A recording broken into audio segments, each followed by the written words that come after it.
W8, more refraction.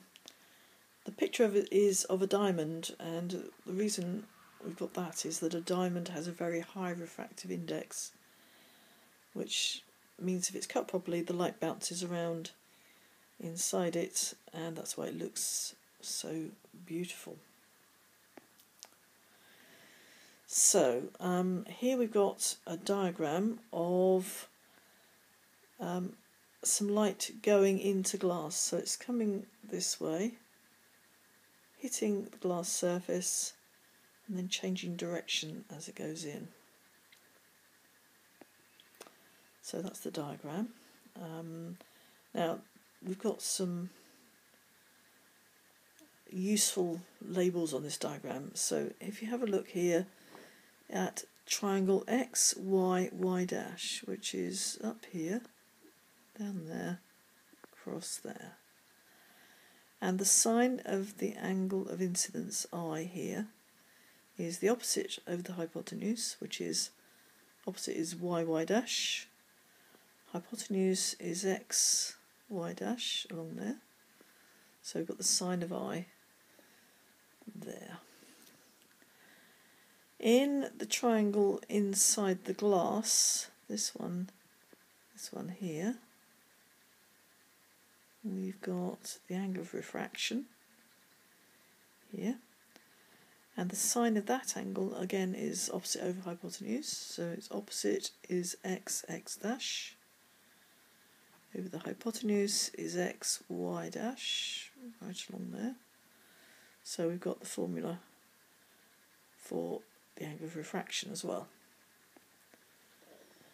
If we combine these two equations together and divide sine I by sine R, so we're dividing this by this, they've both got X, Y dash in them, so they cancel out, and you're left with Y, Y dash over X, X dash.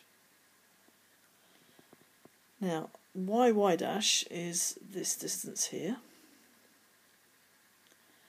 and X, X dash is this distance here. So, in the same time, the light here has travelled less far than the light here. But the distance is, of anything travelling, is speed times time. So they're obviously travelling the same time. They must have different speeds. So y dash is the distance in air. So that's travelling at the speed of light in air, 4 times t. But the light, after it's travelling in the water, or the glass, sorry, must be a different speed. The speed of light in the substance, in the glass, times the same time. But of course, because it is the same time, the t's cancel out. So we end up with just this simple ratio of speed of light in air over the speed of light in the substance. And that gives us the same answer as sine I over sine R.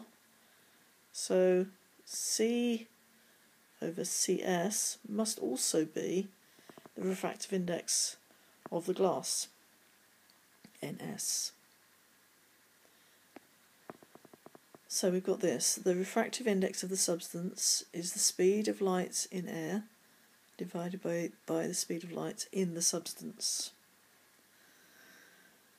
Another equation we've got for waves is that c equals f lambda. The speed is the frequency times the wavelength. So if we put that in, we've got the refractive index of the substance is the frequency of the light times the wavelength of the light, both in air, divided by the frequency times the wavelength in the substance. Because when light travels in a different material, its frequency doesn't change, but its wavelength does. So the frequencies cancel out, and we just get the ratio of the two wavelengths. So we've got some useful 3 different versions of refractive index now. We've got the ratio of the sines of the two angles, We've also got the ratio of the speeds in the two substances, and we've also got the ratio of the two wavelengths in the two substances.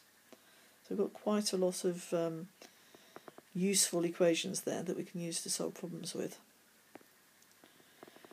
Now, if you shine white light, which is a mixture of different colours, into a shaped block, and a triangular shape is called a prism, then the refractive index actually varies slightly with wavelength.